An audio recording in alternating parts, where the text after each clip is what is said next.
Welcome back to Nadia's Notes. I've been posting every day, but not recording every day, and I started feeling so uncomfortable. I love it that I can talk to you guys and you're watching and enjoying the content. Well, some of you are. Some of you are not sure yet what it is.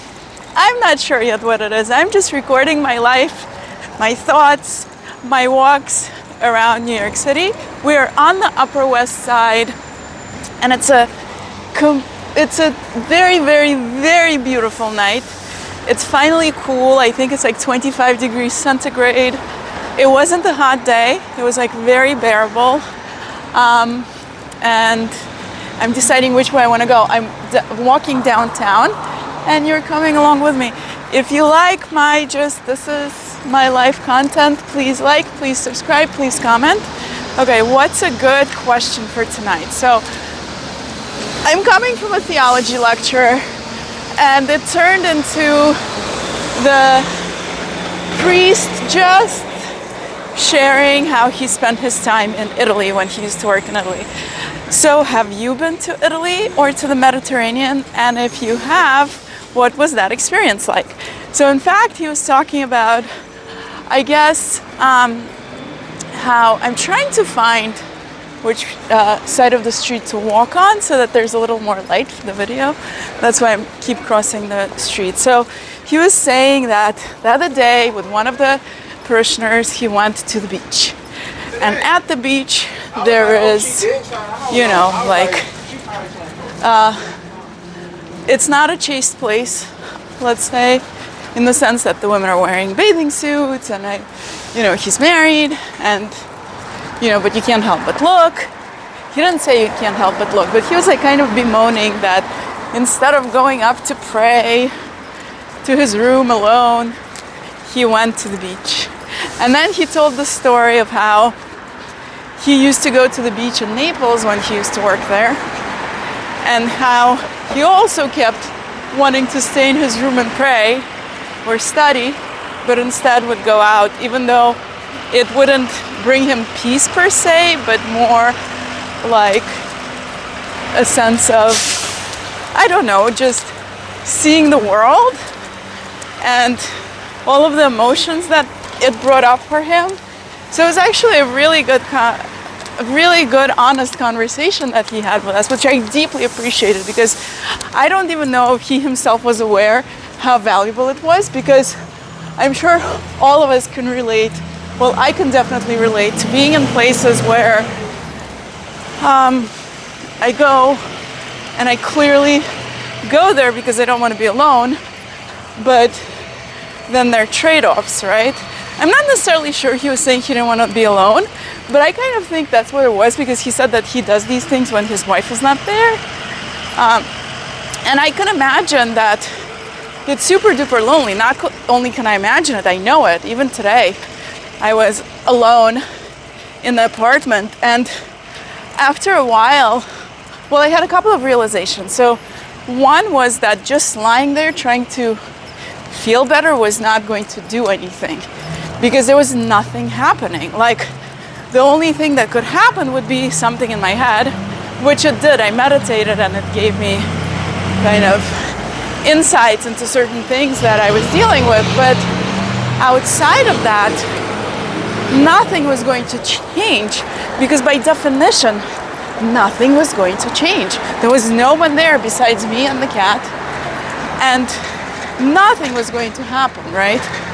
So that was really, really stark. So if you want to change something, it has to be physical, right? It has to be something where some change is happening, and the only way that changes happen are through actions. So of course that didn't get me to call anyone immediately, because I was still in this funk. And yes, meditation is a state of change, and you can think about things and that also bring change. But again, just like with emotional overeating, if what you're searching for is a connection with another human being, that connection is not going to be satisfied by you being alone. That's just not going to happen in any way, shape, or form. Yes, you can pray to God, and you can read a book, and you can meditate, and those are really good kind of substitutes for connection, but they are in addition to, not instead of, right? And if we want to see that it's true, just open the first book of the Bible, the Torah, and it says it is not good for man to be alone. And I know some of you will say, well, that's in relation to marriage. Well, no, that's not just in relation to marriage. And even before it says that, oh no, I think Eve was created after that, but it is a fundamental idea that we're not meant to be alone. And in fact, what do we do to people? Not us, but what does the penal system do if it really wants to penalize someone, right? What happens? Think about it, think about it, think. That's right, solitary confinement. And then people come out of solitary confinement completely devastated and destroyed.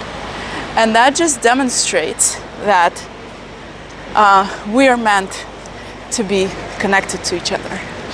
And that need for connection, emotional, spiritual, physical, is not replaceable by anything else. That's why when people start doing drugs, when they're really seeking connection, they're seeking connection, they're seeking peace within themselves often, but also peaceful connections with others. And when that cannot happen, or when you try to mediate that by, hello, rats, there were rats on the ground, when you try to mediate that by taking something that will just change your internal state, it can work in the moment, but you still have not satisfied that hunger, right? And then when people are interacting and on substances, it also doesn't really satisfy, because then, okay, you can satisfy we have needs on different levels. We have physical needs, we have emotional needs, we have intellectual needs, and all of them want and need to be satisfied because we're created that way. In order for us to love and to relate and to connect, all of these things must exist for that to happen. And so if we're made in a way where that must happen, the only way to satisfy those needs is by satisfying them in a way that they're meant to be satisfied. So for example, if in order to stay healthy, we need to exercise our muscles, you're not going to get physically fit by imagining that you're exercising. Okay, some of you will say there have been studies that demonstrated that just imagining working out can be as good as working out. Something like that. I remember something similar, but I don't know if it's actually true, and I wonder if that only works for people who are already working out. I cannot imagine that if you're lying in bed imagining that you're working out your abs, you're going to wake up in a month with worked out abs. Okay, let's even for a moment imagine that that's somehow possible. Unless you're getting the same endorphin release, the same sense of satisfaction and control over your destiny that going to work out actually gives you, because you feel that you're taking care of yourself in the end. You feel that you could do what is good for you and what you're craving, or what you know you'll end up craving once you start doing it often enough, right? Because we're creatures of habit, as it should be, and that's a great thing, because if we constantly just crave stimulation in every single area of our lives, and some of us crave stimulation more than others, right? Which is fantastic if you're that kind of a person, because it means that you are more likely to explore, you're more likely to try new things, you're more likely to engage with things that other people would even be scared to try, right? But outside of that, whatever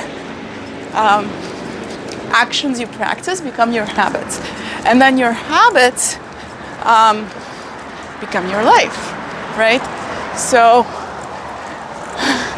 do not despair. And this, I'm saying this to myself even before I'm saying this to you. At any moment and any day, you can change what you're doing and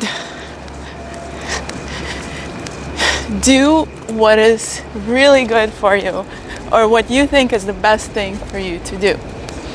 So what did I do today? So I meditated.